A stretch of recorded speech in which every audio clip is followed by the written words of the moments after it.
ॐ श्रीगणेशाय नमः। ॐ श्री दुर्गादेव्यै नमः। ॐ नमश्चण्डिकायै। ॐ अथ चतुर्थोऽध्यायः। ध्यानम्। ॐ कालाभ्राभां कटाक्षै ररिकुलभयदां मौलिबद्धेन्दुरेखां शङ्खं चक्रं कृपाणं त्रिशिखमपि करैरुद्वहन्तीं त्रिनेत्रां सिंहस्कन्धाधिरूढां त्रिभुवनमखिलं तेजसा पूरयन्तीं ध्यायेतुर्गां जयाख्यां तिरिशपरिवृतां सेवितां सिद्धिकामैः। ॐ ऋषिरुवाच सक्रादयस्सुरगणानि हितेतवीर्ये तस्मिन् दुरात्मनि सुरारिबले च देव्या तां तुष्टुभुः प्रणतिनम्रशिरोधरां सा वाग्विप्रहर्षपुलकोद्गमचारुदेहाः देव्या यया तदमिदं जगदात्मशक्त्या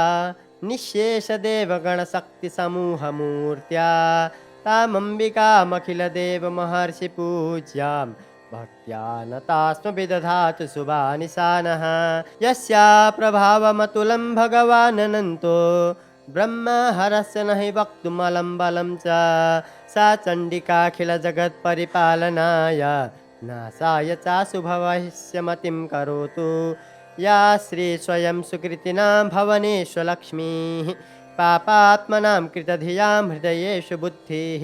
श्रद्धा सतां कुलजनप्रभस्य लज्जा तां त्वां नतास्म परिपालय देवि विश्वं किं वर्णयाम तव रूपमचिन्त्यमेतद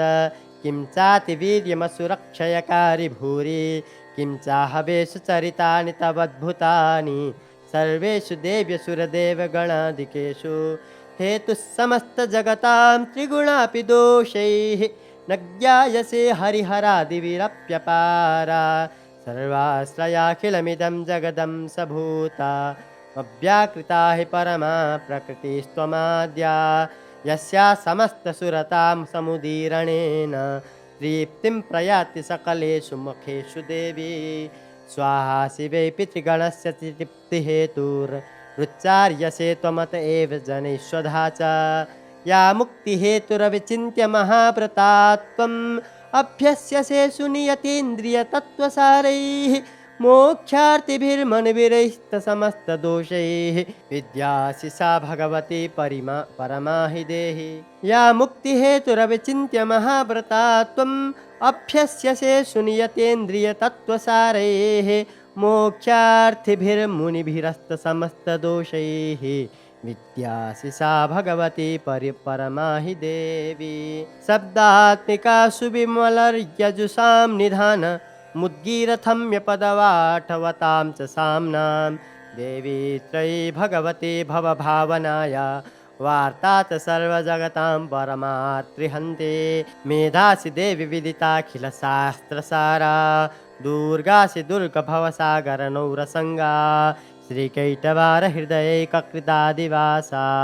गौरी त्वमेव शशिमौलिकृतप्रतिष्ठा ईषत्सहासममलं परिपूर्णचन्द्र बिम्बानुकारिकनकोत्तमकान्तिकान्तम् अत्यद्भुतं प्रहृतमातरुषा तथापि वक्त्रं विलोक्य सहसा महिषासुरेण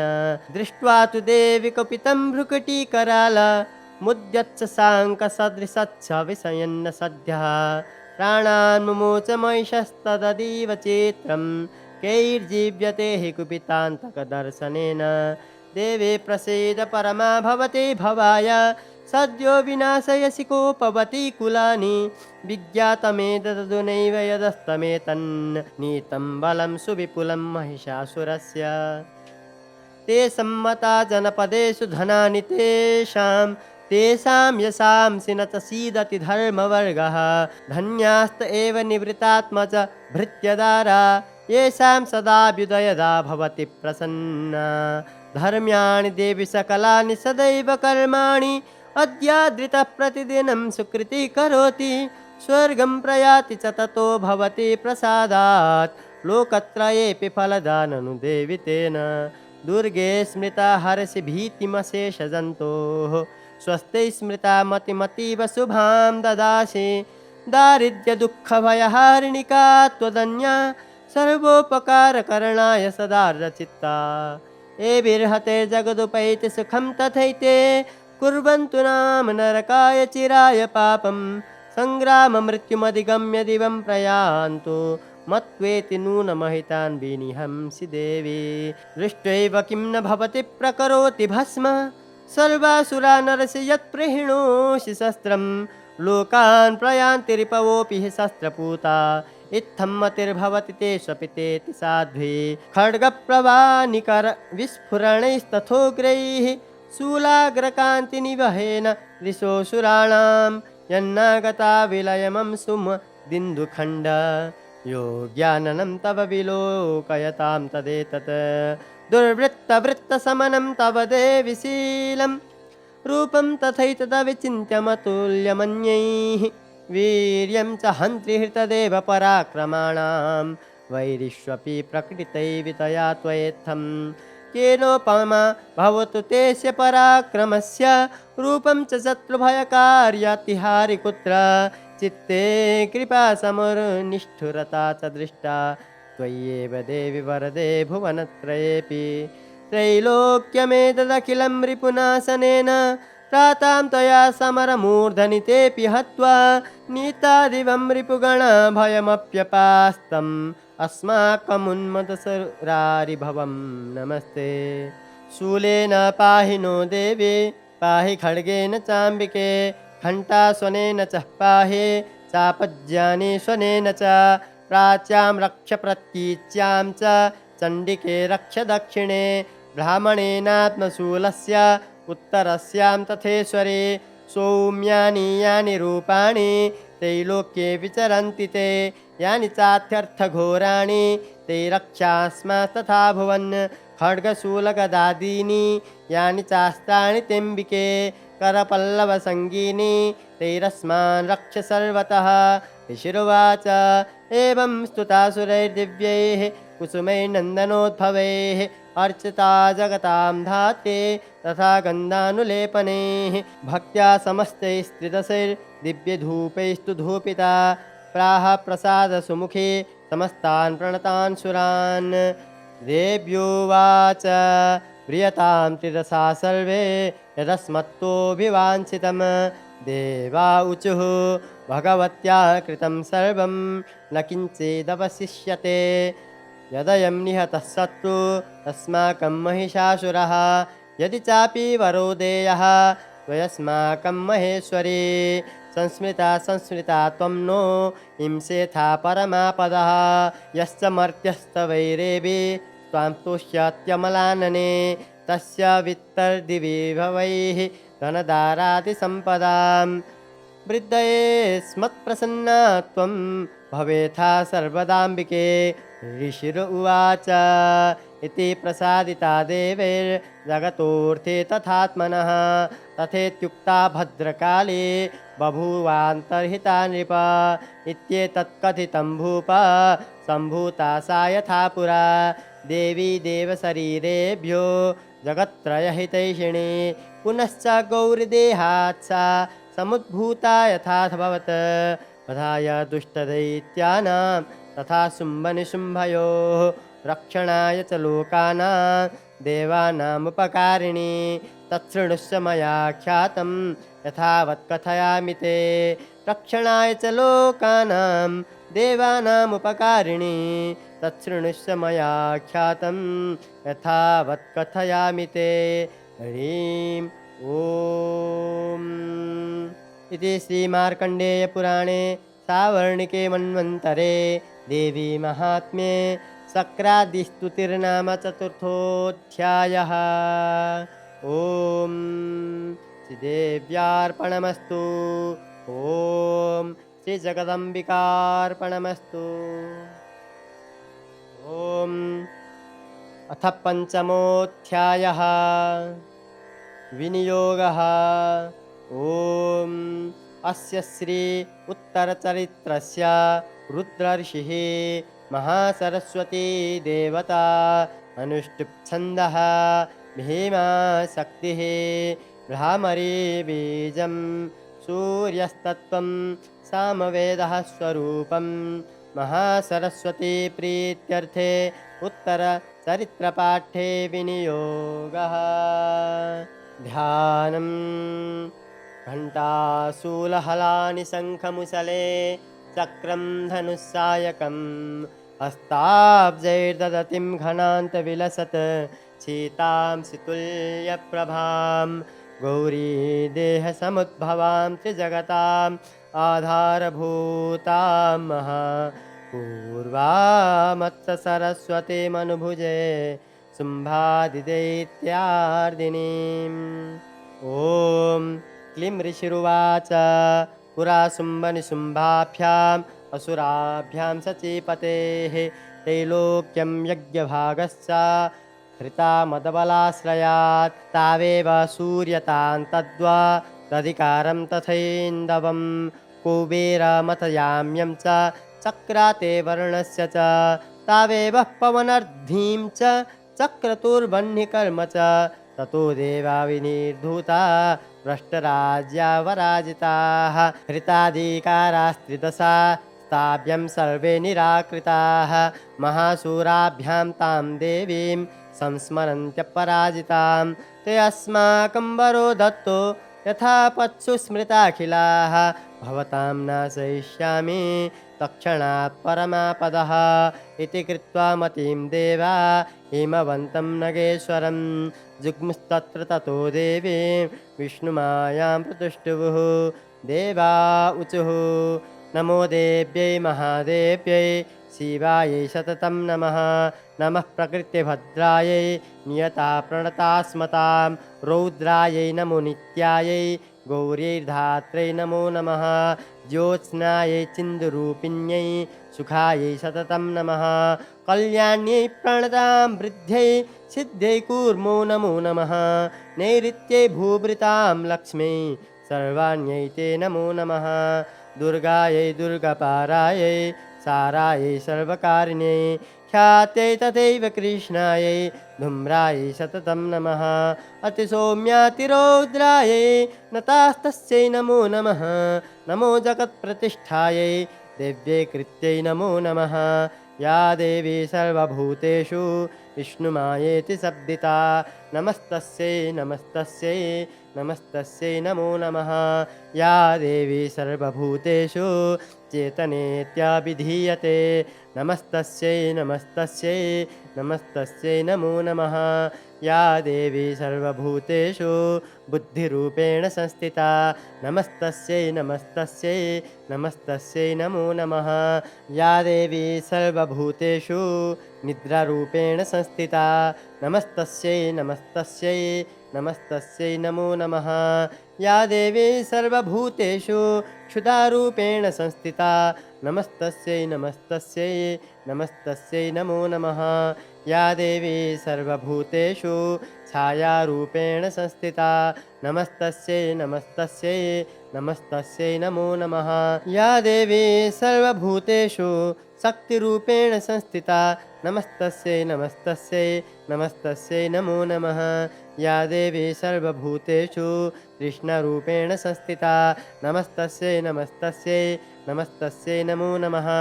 या देवी सर्वभूतेषु शान्तिरूपेण संस्थिता नमस्तस्यै नमस्तस्यै नमस्तस्यै नमो नमः या देवी सर्वभूतेषु जातिरूपेण संस्थिता नमस्तस्यै नमस्तस्यै नमस्तस्यै नमो नमः या देवी सर्वभूतेषु लज्जारूपेण संस्थिता नमस्तस्यै नमस्तस्यै नमस्तस्यै नमो नमः या देवी सर्वभूतेषु शान्तिरूपेण संस्थिता नमस्तस्यै नमस्तस्यै नमस्तस्यै नमो नमः या देवी सर्वभूतेषु श्रद्धारूपेण संस्थिता नमस्तस्यै नमस्तस्यै नमस्तस्यै नमो नमः या देवी सर्वभूतेषु कान्तिरूपेण संस्थिता नमस्तस्यै नमस्तस्यै नमस्तस्यै नमो नमः या देवी सर्वभूतेषु लक्ष्मीरूपेण संस्थिता नमस्तस्यै नमस्तस्यै नमस्तस्यै नमो नमः। या देवी सर्वभूतेषु वृत्तिरूपेण संस्थिता नमस्तस्यै नमस्तस्यै नमस्तस्यै नमो नमः। या देवी सर्वभूतेषु स्मृतिरूपेण संस्थिता नमस्तस्यै नमस्तस्यै नमस्तस्यै नमो नमः। या देवी सर्वभूतेषु दयारूपेण संस्थिता नमस्तस्यै नमस्तस्यै नमस्तस्यै नमो नमः। या देवी सर्वभूतेषु तुष्टिरूपेण संस्थिता नमस्तस्यै नमस्तस्यै नमस्तस्यै नमो नमः। या देवी सर्वभूतेषु मातृरूपेण संस्थिता नमस्तस्यै नमस्तस्यै नमस्तस्यै नमो नमः। या देवी सर्वभूतेषु भ्रान्तिरूपेण संस्थिता नमस्तस्यै नमस्तस्यै नमस्तस्यै नमो नमः। इन्द्रियाणामधिष्ठात्री भूतानां चाखिलेषु या भूतेषु सततं तस्यै व्याप्तिदेव्यै नमो नमः। चित्तिरूपेण या कृष्णम् एतद्वाप्यस्थिता जगत् नमस्तस्यै नमस्तस्यै नमस्तस्यै नमो नमः। स्तुताप्सुरैः पूर्वमभीष्टसंशया तथा सुरेन्द्रेण दिनेषु सेविता करोतु सा नः शुभहेतुरीश्वरी शुभानि भद्राण्यभिहन्त चापदः। या साम्प्रतं चोद्धदैत्यदापिते रश्माभिरीसा च सुरैर्नमस्यते या च स्मृता तत्क्षणमेव हन्ति नः सर्वापदो भक्तिविनम्रमूर्तिभिः। ऋषिरुवाच एवं स्तवादियुक्तानां देवानां तत्र पार्वती स्नातुमभ्याययौ तो ये जानव्या नृपनन्दन। सा ब्रवीतान् सुरान् शुभ्रूर्भवद्भिस्तूयतेऽत्र का शरीरकोशतश्चास्याः समुद्भूता ब्रवीच्छिवा स्तोत्रं ममैतत्क्रियते शुम्भदित्या निराकृतैः देवैः समेते समरे निशुम्भेन पराजितैः शरीरकोशाद्यत्तस्याः पार्वत्या निःसृताम्बिका कौशिकीति समस्तेषु ततो लोकेषु गीयते। तस्यां विनर्गतायां तु कृष्णाभूत्सापि पार्वती कालिकेति समाख्याता हिमाचलकृताश्रया ततोऽम्बिकां परं रूपं बिभ्राणां सुमनोहरं ददर्श चण्डमुण्डश्च मृत्युः शुम्भनिशुम्भयोः ताभ्यां शुम्भाय चाख्याता अतीव सुमनोहरा काप्यास्ते स्त्रीमहाराज भासयन्ति हिमाचलं नैव तादृक्क्वचिद्रूपं दृष्टं केनचिदुत्तमं ज्ञायतां काप्यसौ देवी गृह्यतां चासुरेश्वरा ते रत्नमतिचार्वङ्गी द्योतयन्तीति सस्तुषा सा तु तिष्ठन्ति दैत्येन्द्र तां भवान् द्रष्टुमर्हति।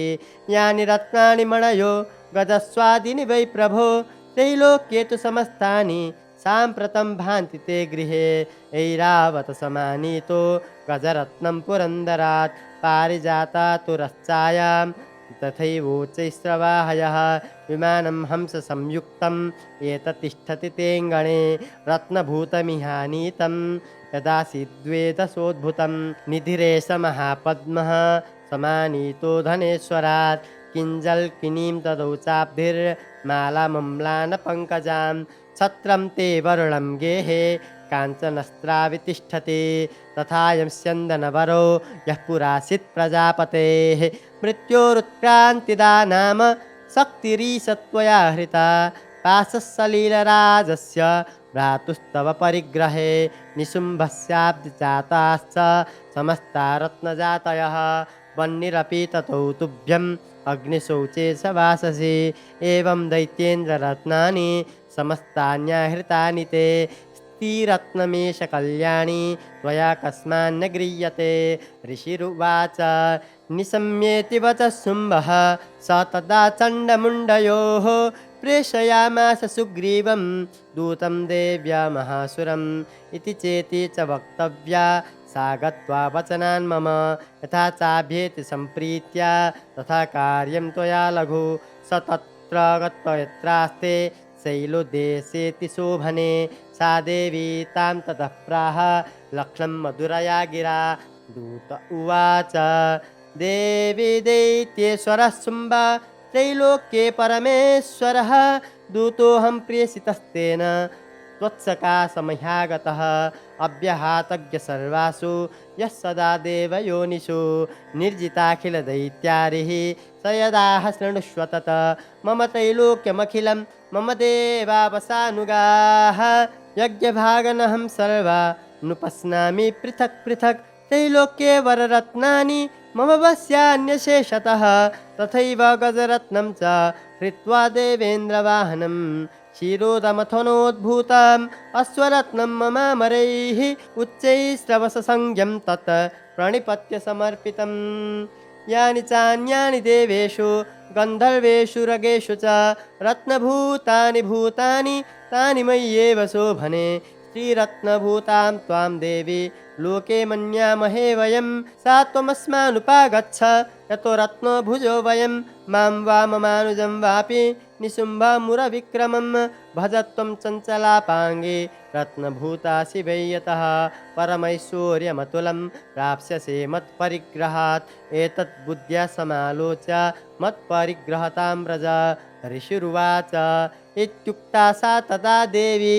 गम्भीरान्तस्मिता जगौ दुर्गा भगवती भद्रा येदं धार्यते जगत् देव्युवाच सत्यमुक्तं त्वया नात्र मिथ्या किञ्चित् त्वयोदितं त्रैलोक्याधिपतिः शुम्भो निशुम्भश्चापि तादृशः किं त्वत्र यत् प्रतिज्ञातं मिथ्या तत्क्रियते कथं श्रूयतामल्पबुद्धित्वात् प्रतिज्ञाया कृता पुरा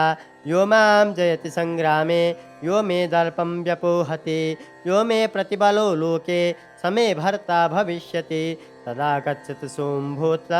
निशुम्भो वा महासुरः मां जित्वा किं चिरेणात्र पाणिं गृह्णातु मे लघु दूत उवाच अवलिप्तासमैवं त्वं देवी ब्रूहि ममाग्रतः त्रैलोक्ये कुहुकुमास्तिष्ठे दग्रे शुम्भनिशुम्भयोः अन्येषामपि दैत्यानां सर्वे देवानवैयुधे तिष्ठन्ति सम्मुखे देवी किं पुनस्त्रि त्वमेकिका इन्द्राद्या सकला देवाः तस्थुर्येषा न संयुगे शुम्भादीनां कथं तेषां स्त्रीप्रयास्यसि सम्मुखं सा त्वं गच्छ मयैवोक्ता पार्श्वं शुम्भनिशुम्भयोः केशाकर्षणनिर्धूत गौरवामागमिष्यति देव्युवाच एवमेतत् बलिशुम्भो निशुम्भश्चातिवीर्यवान् किं करोमि प्रतिज्ञा मे यदा नालोचिता पुरा सत्वं गच्छ मयोक्तं ते यदेतत्सर्वमादृतः तदा चक्ष्वासुरेन्द्राय ससयुक्तं करोतु तत् तत्त्वं गच्छ मयोक्तं ते यदेतत्सर्वमादृतः तदा चक्षुषुरेन्द्राय ससयुक्तं करोतु तत् इति श्रीमार्कण्डेयपुराणे सावर्णिके मन्वन्तरे देवी महात्म्ये देव्या दूतसंवादो नाम